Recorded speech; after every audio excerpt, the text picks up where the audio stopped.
Hello everyone, আপোনালোকে যদি উৰিষ্যাত আহি এখন বাজেট ফ্ৰেন্ডলি হোটেল বিচাৰি আছে তেতিয়াহলে পুৰি বিচৰ একেবাৰে ওচৰত ৱাকিং ডিসটেন্সত এইখন হোটেল লব পাৰে আৰু এই হোটেলখনৰ নাম হৈছে চিতাৰামা ভাটিকা। কেনেকা লাগিছে এইটো কাৰণ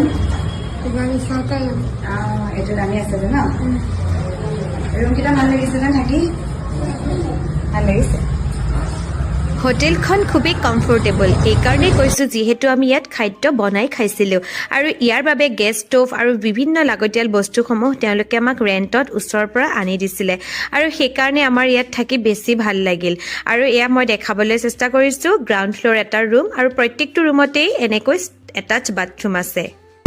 আজি আমি যাবলৈ ওলাইছিলো গাইজ এতিয়া আমি ঘৰলৈ যাম আৰু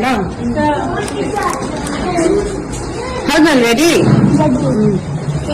স্বৰ্গদুৱাৰ বিচৰ পৰা ৱাকিং ডিষ্টেন্সত থকা এই হোটেলখনৰ পৰা আজিলৈ আহিছো। থেংকছ ফৰ ৱাচিং।